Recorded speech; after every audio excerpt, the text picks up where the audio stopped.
Bapa dalam surga, berbicaralah kepada kami pribadi lepas pribadi. Buang perkataan yang tidak perlu dari lidah bibir hamba-Mu.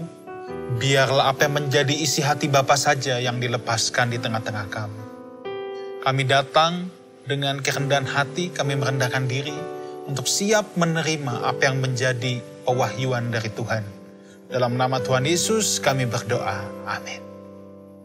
Happy Sunday, Lifehouse Family. Apa kabar? Saya percaya saudara semua dalam keadaan sehat jasmani maupun sehat rohani.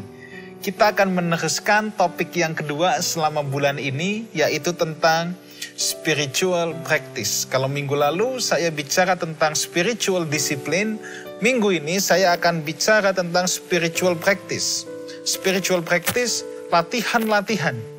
Maksudnya spiritual practice adalah kegiatan-kegiatan yang kita lakukan untuk membentuk sebuah habits atau sebuah kebiasaan yang membuat kita bertumbuh secara rohani. Saya ulang lagi, latihan rohani atau spiritual practice adalah kegiatan-kegiatan yang kita lakukan atau latihan-latihan yang kita lakukan untuk membentuk sebuah habits, sebuah kebiasaan yang baru, di mana kebiasaan ini memiliki target, memiliki ujung, supaya kita bisa bertumbuh secara rohani. Sebab kenapa, saudara? Ada satu statement, sayangnya ini dulu di iklan rokok lagi. Tapi statement ini memang benar, sebab statement ini juga ditulis oleh Edwin Louis Cole, itu adalah Bapak Christian Manhood, penulis yang sangat terkenal. Beliau sudah almarhum. Beliau pernah menyatakan gini, kedewasaan adalah sebuah pilihan. Jadi menjadi tua itu pasti, tetapi menjadi dewasa itu pilihan. Nah, sayangnya yang mempropagandakan ini di Indonesia justru iklan rokok, saudara ya. Oke, tetapi ini saya kutip dari Edwin Louis Cole yang berkata bahwa jadi tua itu pasti. Oh iya, tua itu memang pasti. Kita tidak ngapa-ngapain, diem di kamar, makan Indomie, main game juga jadi tua, itu pasti. Tapi untuk menjadi dewasa, itu sebuah pilihan. Ada orang yang umurnya tua, tetapi tetap kanak-kanak. Nah, kalau dalam alam jasmani demikian, dalam alam rohani pun, hal ini juga berlaku. Menjadi tua rohani itu pasti. Ada orang yang jadi Kristen bertahun-tahun, puluhan tahun. Saya suka menggunakan istilah gini, paling jago manasin bangku gereja. Tetapi secara kerohanian dia bisa tetap kanak-kanak. Sebab untuk menjadi dewasa rohani, untuk memiliki spiritual growth, kita harus berlatih. Kita harus melakukan spiritual practice.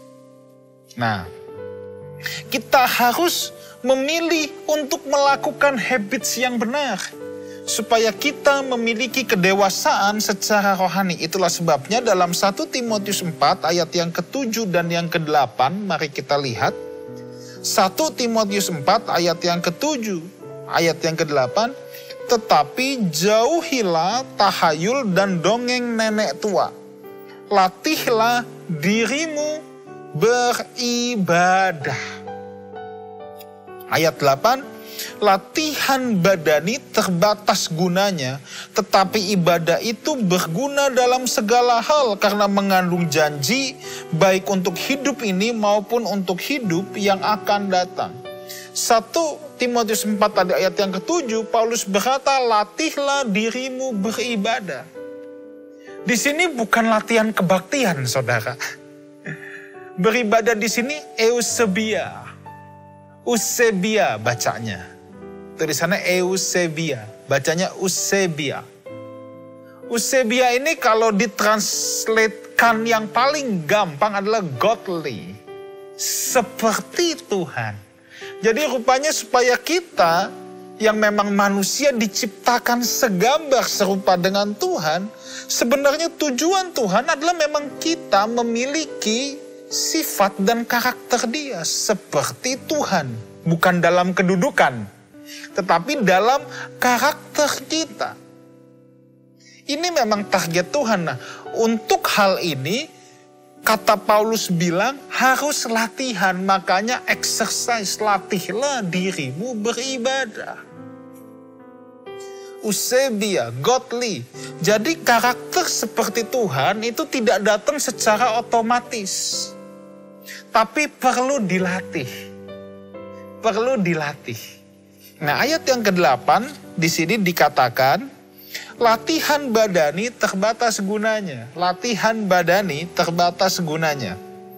Tetapi latihan ibadah itu berguna dalam segala hal karena mengandung janji baik hidup ini maupun hidup yang akan datang. Saudara dengar kalimat ini, practice makes perfect. Latihan membuat sesuatu jadi sempurna. Practice makes perfect. Banyak orang senang melihat hasil, tapi tidak tahu prosesnya bagaimana. Kemenangan seorang atlet, kemenangan seorang petinju sebenarnya bukan ketika di atas ring. Kemenangan dia sudah dimulai ketika dia berlatih. Salah satu mentor rohani saya, Pastor Rudi Gunawan yang saat ini berada di Amerika, seorang hamba Tuhan yang sangat saya hormati juga. Saya panggil beliau Om Gun. Beliau adalah mantan juara dunia bulu tangkis ganda. Beliau cerita sama saya, itu pagi-pagi jam 4 pagi bangun udah harus lari. Naik gunung. Latihan fisiknya itu berat. Bagaimana seorang atlet, ini kan kita sedang bicara latihan badani ya. Seorang atlet itu harus mempersiapkan fisiknya untuk menghadapi sebuah turnamen. Di mana latihan itu setiap hari untuk menghadapi turnamen yang mungkin hanya berdurasi 2-3 hari atau 1 minggu atau 2 minggu max. Hidup kekristenan kita itu sama. Kita harus berlatih setiap hari untuk siap menghadap tahta pengadilan Tuhan.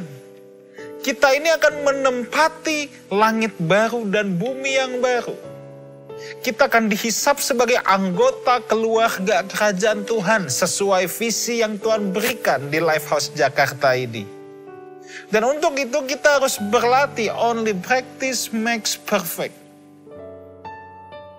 Kita suka lihat orang yang, wah kalau kita lihat atlet pegang piala, kita lihat, seneng ya, hebat ya. Tapi kita nggak tahu loh seberapa hebat latihannya dia.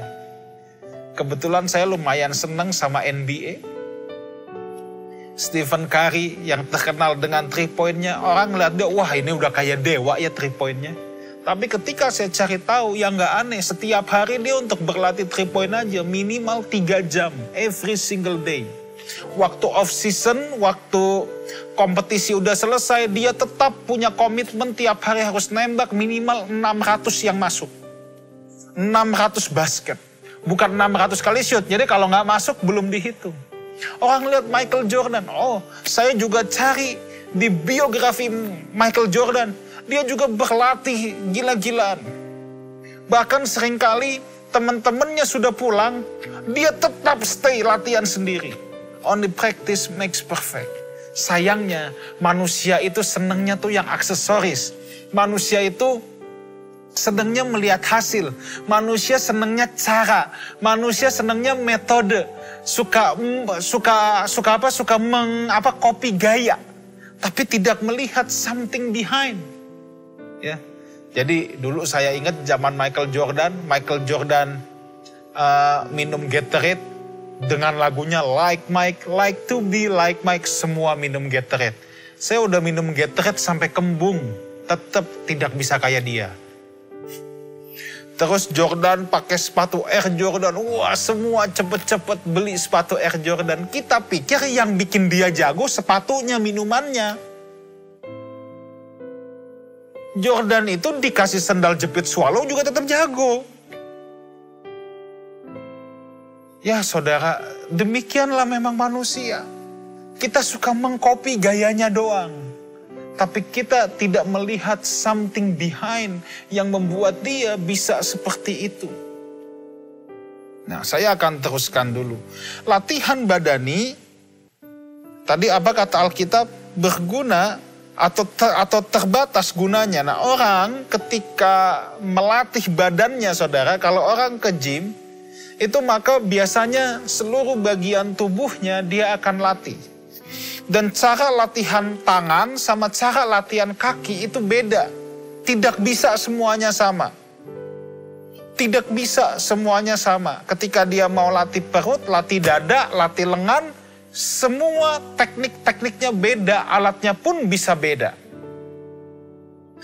Saya percaya gini, bukan kebetulan kalau memang Alkitab itu seringkali menjelaskan apa yang terjadi di alam rohani dengan apa yang terjadi di alam jasmani. Itu diparalelkan. Makanya Tuhan Yesus pun seringkali bicara tentang perumpamaan. Nah, hal ini juga sama, saudaraku, sebagaimana tubuh, otot ketika dilatih, harus segala aspeknya yang dilatih. Rohani pun juga demikian. Makanya coba kita lihat sebentar, Efesus pasal 4 ayat yang ke-15. Efesus 4 ayat yang ke-15. Tetapi dengan teguh berpegang kepada kebenaran di dalam kasih kita bertumbuh. Ini garis bawahi Alkitab, saudara. Di dalam segala hal. Segala hal. Ke arah Dia, Kristus yang adalah kepala. Banyak orang Kristen berkata ingin menjadi seperti Yesus. It's true, itu betul. Memang itu tujuan hidup orang Kristen. Tetapi menjadi seperti Kristus, apanya? Seperti badan yang harus dilatih semua otot, maka kehidupan rohani kita juga harus dilatih dalam segala hal. Ada orang yang menekankan seperti Kristus hanya kesalehan privatnya saja, hanya kesalehan pribadinya saja, maka itu pasti kurang lengkap. Sebab harus segala hal. Bagaimana Yesus punya belas kasihan, bagaimana cara Yesus melayani semua. Dan dalam hal ini, dalam segala hal ke arah Dia. Saya juga dapat katakan bagaimana kita mengelola keuangan, bagaimana kita mengurus anak, bagaimana kita belajar, bagaimana kita berinteraksi dengan sesama, dengan karyawan, dengan atasan, dengan teman gereja. Dalam segala hal kita harus bertumbuh. Jadi kita jangan berpikir bahwa pertumbuhan itu cukup. Yang penting saya punya kesalehan privat. Saya punya kesalehan pribadi yang menjadi semakin seperti Yesus. Itu baik, tetapi kita perlu mengembangkan segala hal supaya kita menjadi orang-orang Kristen yang seimbang. Orang-orang Kristen yang bertumbuh dalam segala hal. Seperti yang tadi saya katakan, orang nge-gym, kalau dia cuma latihan tangannya doang, nanti tangannya berotot, semuanya lemah. Ya sama aja, saudara. Harus semua hal dilatih. Ya. Nah, spiritual practice. Ini mungkin ada banyak, tapi saya mau bagikan 5 hal secara cepat. Ada 5 hal spiritual practice yang harus kita belajar. 3 di antaranya Yesus ajarkan di khotbah di bukit. Ingat, khotbah di bukit itu sangat penting. Sabda di bukit itu merupakan panduan utama etika kerajaan Allah. Dan kita tidak dapat pungkiri bahwa salah satu pengajaran Tuhan Yesus yang harus dijadikan pedoman bagaimana warga kerajaan sorga harus bertindak, itu dituangkan di khotbah di bukit. Dan khotbah di bukit telah menjadi inspirasi banyak orang sekalipun non-Kristen. Mahatma Gandhi pun terinspirasi oleh sabda Tuhan Yesus di bukit.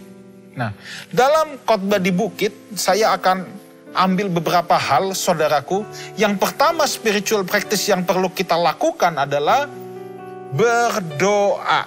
Yesus ajarkan ini dalam Matius 6 ayat 5-15. Nanti saudara baca saja yang lengkap di rumah masing-masing.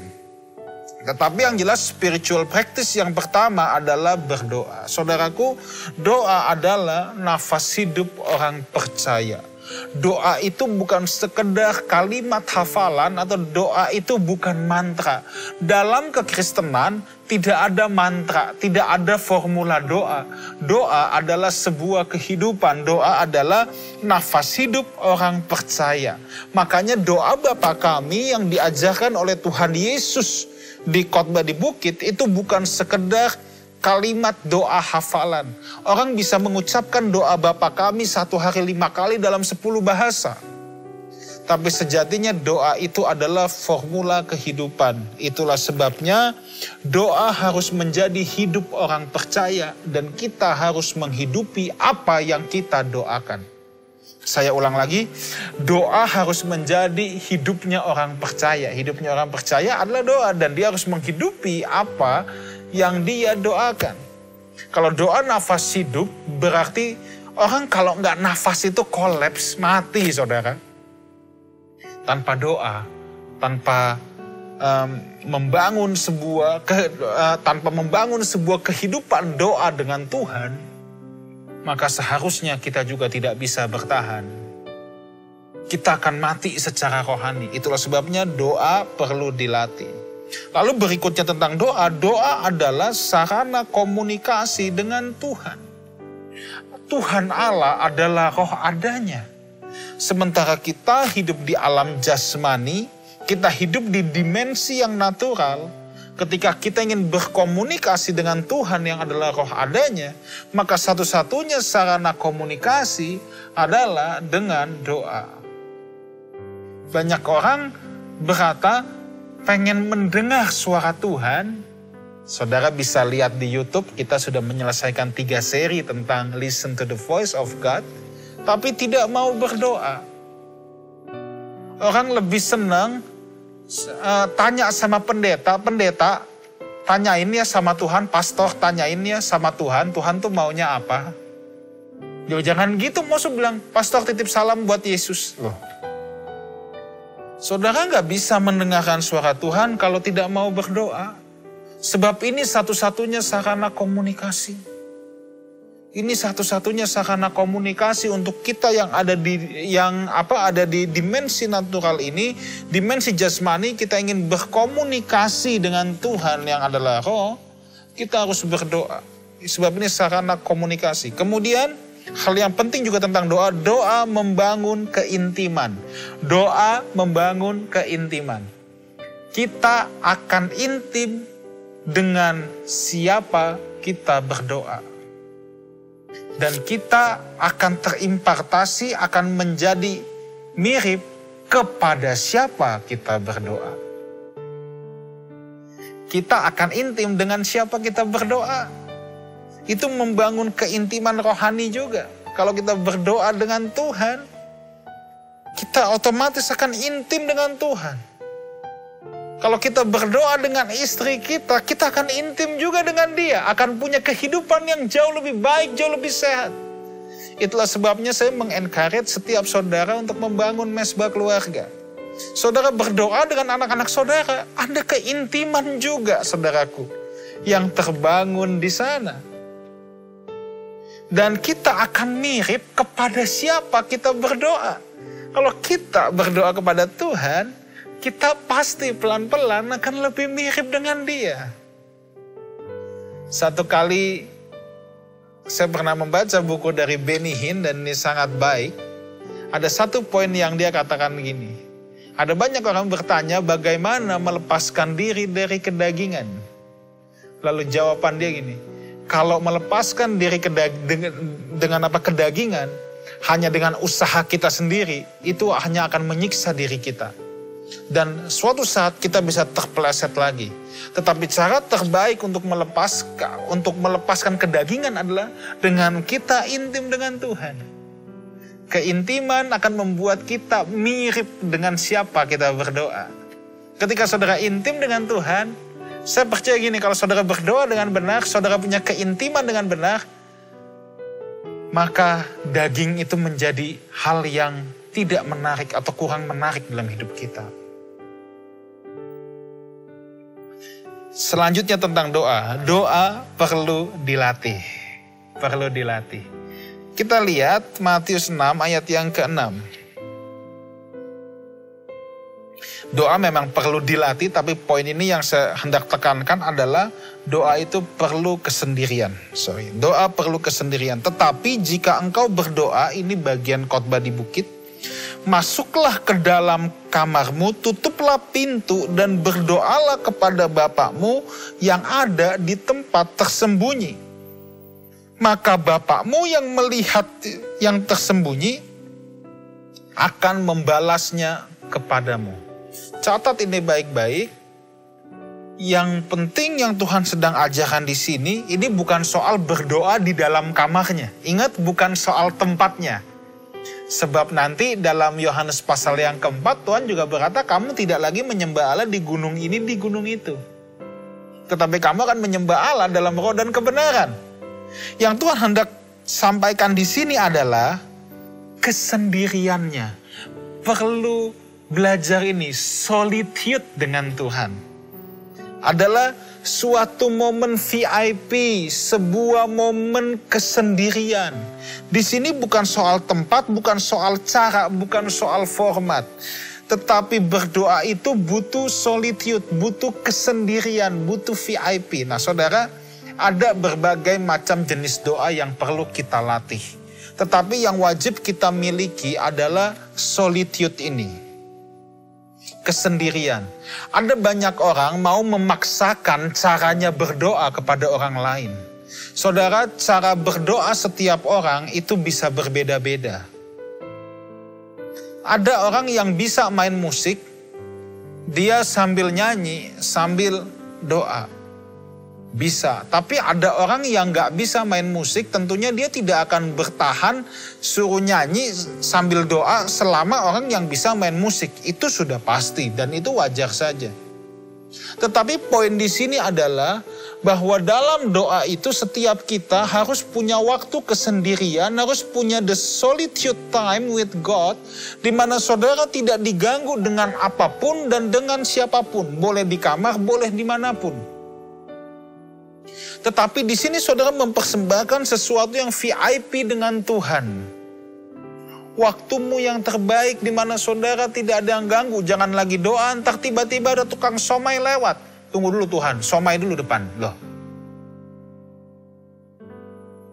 Di sini yang Tuhan hendak tekankan adalah the solitude-nya. Dan pada saat berdoa, kita berkomunikasi dengan Tuhan. Ada dialog yang terjadi dalam batin kita dengan Tuhan. Dan dalam stadium doa ini pun, dalam the solitude ini pun, meditasi firman Tuhan, perenungan firman Tuhan itu juga termasuk bagian dalam doa. Orang Yahudi begitu saudara doanya. Yahudi itu akar kekristenan, mereka dari kecil ajak berdoa pun seperti itu. Jadi kalau saudara ke tembok ratapan pun, mereka itu berdoa sambil apa? Sambil membacakan kitab Taurat. Sambil membacakan kitab para nabi. Jadi jangan pernah memaksakan sebuah cara, sebuah metode kepada orang lain. Dan ironisnya ada banyak orang yang kalau metodenya belum sama dengan dia, maka dia anggap orang itu belum berdoa. Jelas ini ngawur total saudara. Bukan caranya tapi prinsipnya.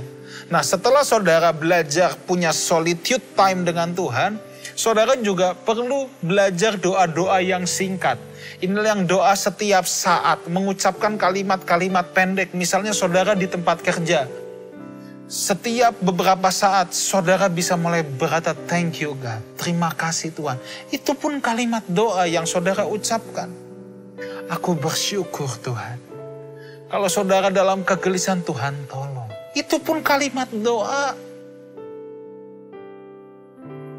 Nah kita harus belajar itu juga. Saudara sambil nyetir, saudara berkomunikasi juga dengan Tuhan. Tetapi ingat, semua harus seimbang. Ada saatnya solitude, ada saatnya kita belajar doa-doa pendek seperti ini juga. Ya. Selanjutnya latihan yang kedua yang juga terdapat dalam khotbah di bukit adalah berpuasa. Berpuasa pertama-tama itu merendahkan diri di hadapan Tuhan. Yang menjadi persoalan dengan orang Farisi, nanti kalau saudara baca dalam Injil Matius dalam serial Khotbah di Bukit, orang Farisi melakukan puasa untuk pamer. Supaya terlihat lebih rohani. Sampai mukanya dilemes-lemesin, dipucet-pucetin supaya orang tahu dia puasa. Tetapi Alkitab mengajarkan kita berpuasa itu justru untuk merendahkan diri di hadapan Tuhan, saudara. Coba kita lihat dulu Mazmur 35 ayat 13. Tetapi aku ketika mereka sakit, aku memakai kain kabung, aku menyiksa diriku dengan berpuasa, dan doaku kembali timbul dalam dadaku. Nah, saya nggak tahu kenapa dibilang menyiksa diri, tapi terjemahan Inggris gini, I humble my soul with fasting. Doa adalah sebuah kegiatan untuk belajar merendahkan diri di hadapan Allah. Kerajaan Allah itu punya prinsip yang berbeda dengan dunia ini. Dulu saya pernah khotbahkan, kalau kita mau berjalan di jalannya Tuhan, jalan yang tinggi, maka jalan yang tinggi itu adalah jalan kerendahan hati. Jalan yang tinggi adalah jalan salib. Untuk Yesus kemudian dimuliakan oleh Bapa, dia mengambil jalan salib, dia turun ke bumi. Jalan naik ke atas, justru jalan turun ke bawah untuk prinsip kerajaan Allah. Itulah sebabnya dalam Matius 23 ayat yang ke-12, dan barang siapa meninggikan diri, ia akan direndahkan. Dan barang siapa merendahkan diri, ia akan ditinggikan. Memang ada paradoks dalam kerajaan Allah, saudaraku. Nah, berpuasa adalah salah satu kita berlatih merendahkan diri di hadapan Tuhan. Hal yang kedua tentang puasa, puasa itu ketika ada kebutuhan rohani yang mendesak. Puasa itu bukan untuk kebutuhan jasmani, tapi untuk kebutuhan rohani yang mendesak. Jadi saudara jangan, aku mau jalan-jalan ke Jepang. Aku puasa deh supaya aku bisa jalan-jalan. Bukan itu puasa. Coba kita lihat Esra 8 ayat 21. Kemudian di sana di tepi sungai Ahawa itu aku memaklumkan puasa. Lihat ini, supaya kami merendahkan diri. Tuh, lihat muncul lagi di hadapan Allah. Kami dan memohon kepadanya jalan yang aman bagi kami, bagi anak-anak kami dan segala harta benda kami. Lihat ini, terjemahan Inggrisnya bagus sekali. I proclaim fast there, that we might afflict ourselves before our God. Lihat ini, to seek the right way for us. Ketika kita memerlukan petunjuk, ketika kita memiliki sebuah kebutuhan rohani yang mendesak, saudara sedang bingung langkah apa yang saudara harus ambil, merendahkan diri di hadapan Tuhan, doa berpuasa, itu baik untuk dilakukan. Berpuasa bukan untuk kebutuhan jasmani, tetapi ketika kita mau semakin memahami jalan-jalannya, kita bisa lakukan itu. Ya. Kenapa saudara? Dengan berpuasa kita bisa lebih serius menemukan jalan Tuhan. Sebab yang ketiga ini, berpuasa bukan untuk self-center, tetapi untuk God-center. Berpuasa itu sebetulnya kita lagi melatih fokus kita dengan Tuhan. Orang yang puasa pasti lapar, saudara. Namanya punya perut, punya pencernaan. Tetapi kalau orang yang berpuasa dengan benar itu lagi melatih fokusnya sama Tuhan. Makanya kalau dia lapar, yang dipikirin itu bukan berapa jam lagi ya buka. Bukan itu. Kalau itu fokusnya ke perut sendiri lagi. Atau yang dipikirin ketika sedang berpuasa, nanti buka pakai apa ya? Lah. Ini yang dipikirin malah itunya. Kalau kita lagi melatih diri berpuasa, yang harus kita pikirkan justru fokus kita kepada Tuhan. Saya tahu puasa pasti lapar, tetapi ketika lapar itu, fokus kita ya kepada Tuhan. Jadi ketika berpuasa itu saudaraku, bukan yang kita pikirin bukannya jam berapa, nanti mau makan apa, tetapi justru yang kita pikirkan tuh gini, aku sedang mendoakan sesuatu ini yang harus terjadi. Aku lagi berpuasa untuk istriku, aku lagi berpuasa untuk anak-anakku. Nah, saudaraku, kita teruskan. Pelajaran yang ketiga, memberi. Matius 6 ayat 2 sampai yang keempat. Matius 6 ayat 2 sampai yang keempat. Ini memberi ini juga bagian dari spiritual practice, bagian dari latihan rohani. Jadi apabila engkau memberi sedekah, janganlah engkau mencanangkan hal itu, seperti yang dilakukan orang munafik di rumah-rumah ibadat dan di lorong-lorong, supaya lihat tujuan mereka, supaya mereka dipuji orang. Aku berkata kepadamu, sesungguhnya mereka sudah mendapat upahnya. Tetapi jika engkau memberi sedekah, janganlah diketahui tangan kirimu apa yang diperbuat tangan kananmu. Hendaklah sedekahmu itu diberikan dengan tersembunyi, maka Bapakmu yang melihat yang tersembunyi akan membalasnya kepadamu. Saudara, tentang memberi, yang pertama yang saudara harus catat adalah motivasi memberi bukanlah supaya dipuji.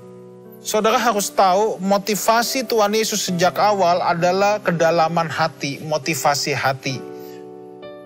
Sejak awal yang Tuhan selalu persoalkan adalah inner spirit kita, inner man kita, apa yang ada di dalam kita. Jadi sebenarnya di sini bukan persoalan, banyak orang membaca ayat ini simply berkata bahwa tidak boleh diketahui oleh orang. Ini sebenarnya bukan persoalan tahu atau tidak tahu. Matius 5 ayat 16 berkata, demikianlah hendaknya terangmu bercahaya di depan orang, supaya mereka melihat perbuatan baik loh. Ini kan jadi paradoks, kalau kita berpikir ayat tadi, sekedar jangan sampai orang lain tahu, ini akan paradoks loh dengan ayat ini. Supaya mereka melihat perbuatanmu yang baik dan memuliakan Bapamu yang ada di sorga. Jadi ini bukan soal orang tahu atau tidak, tetapi masalah hal-hal yang tersembunyinya ketika kita memberi, saudara. Sebenarnya Tuhan tidak persoalkan orang tahu atau enggak.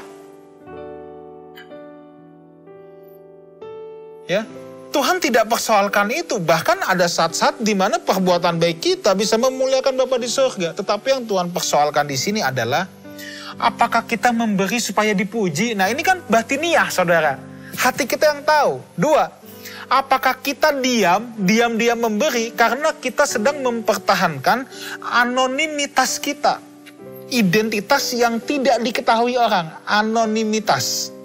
Tetapi diam-diam kita memuji diri sendiri. Oh iya, kita memang orang nggak mau tahu, tapi diam-diam, baik kan gua, jasa gua nih tuh. Ini pun jadi salah loh di hadapan Tuhan. Dia memberi karena dipuji, supaya dipuji, oh dia kan mau show off nih, supaya orang tahu, saya baik loh. Ini salah di hadapan Tuhan. Ada orang yang diam-diam, tapi diam-diamnya itu mempertahankan anonimitas, tetapi diam-diam dia memuji dirinya sendiri. Nah, ini kan udah batiniah, siapa yang tahu? Itu pun salah di hadapan Tuhan. Atau ada lagi tipe yang selanjutnya, dia memberi itu mengharapkan timbal balik, baik dari orang yang diberi maupun dari Tuhan. Nanti Tuhan membalaskan. Ini jadi punya spirit berdagang sama Tuhan. Ini kayak Yudas ini, coba dagang sama Tuhan. Makanya di Lifehouse Jakarta, saya harus mengajar memberi pun dengan benar. Nanti kapan waktu kita bicara tentang memberi dan pengorbanan lebih utuh. Sekarang saya kasih briefnya dulu. Kita memberi itu bukan supaya timbal balik. Kita bukan berdagang dengan Tuhan. Tapi memberi harus lahir dari hati yang telah diubah Tuhan. Semata-mata untuk menyenangkan Bapa. Dan karena kasih kepada Allah dan sesama. Ada orang yang dalam kekurangannya pun tidak menjadi penghalang dia memberi. Tapi justru ada orang dari kelebihannya, justru kelebihannya itu pun bisa jadi kekurangan dia atau bisa jadi penghalang dia untuk memberi. Jadi ada kekurangan, kekurangannya tidak menjadi penghalang untuk dia bisa berbagi sama orang lain. Tapi ada orang yang berkelebihan, lebihnya itu justru jadi dia penghalang untuk orang lain. Apa yang menghalangi? Ketamakan, keserakahan. Makanya memberi itu menjadi salah satu latihan rohani. Nanti kapan waktu kita bahas lebih lengkap lagi. Yang keempat, latihan rohani yang keempat, melayani. 1 Petrus 4 ayat yang ke-10, layanilah seorang akan yang lain, sesuai dengan karunia yang telah diperoleh tiap-tiap orang sebagai pengurus yang baik dari kasih karunia Allah. Melayani, punya jiwa yang ingin melayani, itu butuh dilatih. Kenapa? Sebab pada dasarnya manusia senangnya dilayani, bukan melayani. Makanya untuk melayani kita butuh latihan, saudara. Kekristenan itu harus menjadi seperti kapal perang. Tetapi ironisnya, kekristenan hari ini lebih mirip kapal pesiar daripada kapal perang. Saudara tahu apa bedanya? Kalau di kapal pesiar itu leisure time. Semua minta dilayani, semua mau nyaman, semua mau happy. Makanya orang kebaktian maunya yang nyaman, semua maunya dilayani. Request ini, request itu, yang penting permintaan aku semua diakomodir. Yang nyaman buat aku. Itu Kristen kapal pesiar. Maka sekarang Tuhan juga bisa goncang kekristenan. Gereja ditutupin semua sama benda yang gak kelihatan yang namanya virus corona. Tetapi kekristenan yang benar harusnya kita menjadi kapal perang. Kalau di kapal perang tidak ada yang minta dilayani, yang ada melayani. Harus siap setiap saat. Lagi tidur pun kalau musuh menyerang, dibangunin, langsung bangun. Kekristenan yang benar, Kristen kapal perang. Latihan melayani. Dalam kapal perang, tidak ada yang punya mentalitas ingin dilayani. Justru mentalitasnya melayani. Itulah sebabnya nanti kalau kita sudah bisa berkumpul bersama lagi, saya mau undang setiap kita untuk terlibat, untuk kita melayani seorang dengan yang lain. Kita tanyakan apa yang bisa kita bantu. Saya tahu melayani bukan hanya di gereja. Melayani juga bisa di luar gereja. Pelayanan dalam gereja tentunya terbatas, saudaraku ya. Tetapi saya percaya gini, saudara bisa berkontribusi apapun itu. Nanti kita bisa bicarakan, saudara harus ambil bagian dalam pelayanan. Baik gereja maupun luar gereja. Lakukan apa yang kita bisa. Sebab melayani pun adalah latihan. Hal yang kelima, yang terakhir. Mengucap syukur. 1 Tesalonika 5 ayat 18. Mengucap syukurlah dalam segala hal, sebab itulah yang dikehendaki Allah di dalam Kristus Yesus bagi kamu. Saudara, mengucap syukur pun perlu dilatih. Apa sih definisi mengucap syukur? Definisi mengucap syukur kalau saya boleh berikan buat saudara, mengucap syukur adalah kemampuan untuk melihat kebaikan Tuhan dalam semua peristiwa yang terjadi dalam hidup ini. Mengucap syukur adalah kemampuan untuk kita melihat kebaikan Tuhan di balik semua peristiwa yang terjadi di dalam hidup ini. Ini butuh latihan, saudara. Waktu kita mengalami situasi nggak enak, untuk mengucap syukur itu perlu latihan loh. Daripada kita bersungut-sungut, kita belajar Tuhan lagi mengajar apa. Kebaikan Tuhan apa yang sedang Tuhan kerjakan di balik hal-hal yang seakan tidak enak ini. Ketika saudara dapat berkat materi banyak, saudara dagang dapat untung besar, saudara dapat promosi jabatan. Banyak orang juga lupa mengucap syukur. Ada orang lagi susah, dia banyak doa. Begitu udah happy, dia lupa. Makanya saya katakan mengucap syukur itu harus dilatih, saudara. Berdoa harus dilatih, mengucap syukur juga harus dilatih. Ketika kita menerima hal yang baik maupun hal yang kita rasa kurang baik, kita harus mengucap syukur. Itu perlu dilatih. Berlatihlah mengucap syukur dalam segala perkara. Berlatihlah untuk melihat semua peristiwa hidup ini dari biblical point of view. Dari biblical point of view, maksudnya apa sih yang Tuhan sedang kerjakan dalam hidup saya? Saudara harus tahu season apa yang sedang terjadi dalam hidup saudara. Musim apa yang sedang terjadi. Itulah sebabnya ini perlu latihan. Jadi ada 5 hal yang perlu kita latih. berdoa, berpuasa, memberi, melayani, mengucap syukur. Mungkin ada latihan-latihan yang lain, tetapi 5 hal ini harus kita latih untuk kita punya keseimbangan dalam membentuk sebuah spiritualitas yang sehat. Tuhan memberkati kita semua. Happy Sunday and God bless you. Mari kita berdoa. Bapa dalam surga, hamba-Mu telah berhenti berkhotbah, berhenti membagikan apa yang menjadi isi hati Tuhan. Sekarang tugas kami adalah melatih apa yang kami telah dengar. Tugas kami adalah melatih, bukan hanya mendengar khotbah, tetapi melakukan apa yang telah diberitakan kepada kami. Terima kasih Bapa. Hamba-Mu berdoa supaya Jemaat Lifehouse Jakarta dan juga siapapun kami yang mendengar pemberitaan firman Tuhan ini dapat memiliki spiritualitas yang sehat. Practice makes perfect. Tidak mungkin kami bisa bertumbuh dalam segala hal ke arah Kristus. Kami bisa sempurna seperti Bapa kalau kami tidak memulai melatihnya, elemen-elemen dalam hidup kami mulai dari sekarang ini. Dan sekarang kita bangkit berdiri, kita angkat kedua belah tangan kita dan terimalah berkat Tuhan. Kiranya Tuhan akan memberkati segala jenis latihan rohani yang kita sama-sama akan terus konsisten melakukannya. Tuhan memberkati apapun yang saudara-saudara kerjakan, sebab saudara kerjakan itu untuk Tuhan. Kiranya Tuhan memberkati keluar dan masukmu. Tuhan menyinari kita semua dengan wajah-Nya yang penuh dengan kemuliaan-Nya. Kiranya berkat dari Allah Bapa, cinta kasih-kasih karunia dari Tuhan kita Yesus Kristus, dan persekutuan yang indah dan yang manis dengan Roh Kudus menyertai kita semua mulai dari sekarang sampai selama-lamanya.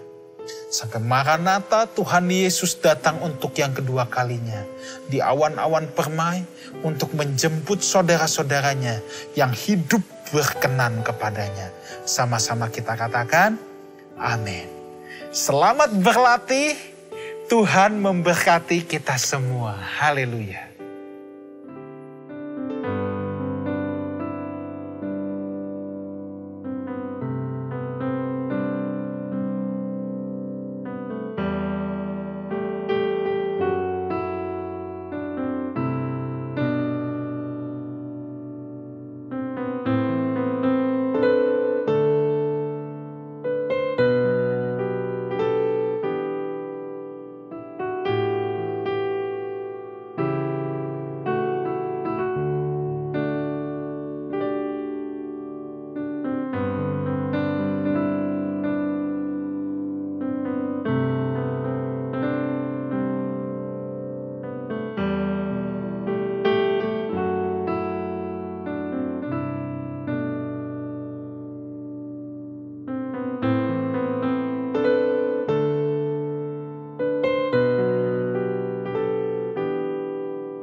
Puji Tuhan.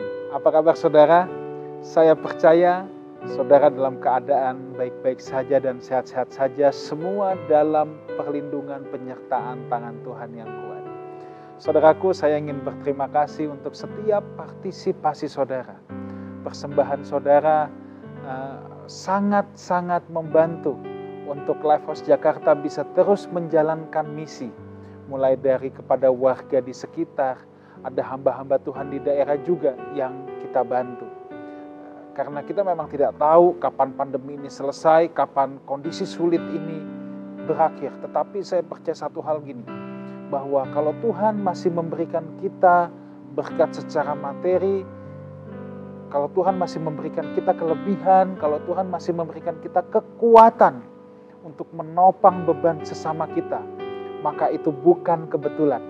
bahwa ada orang-orang yang perlu kita topang. Bukan kebetulan mereka hadir di sekitar kita, bukan kebetulan lewat Lifehouse Jakarta. Kita akan dipakai Tuhan untuk menjadi saluran berkat-Nya. Saudaraku, terus dukung Lifehouse Jakarta untuk pekerjaan misi dan kegiatan-kegiatan lainnya. Tuhan memberkati kita semua.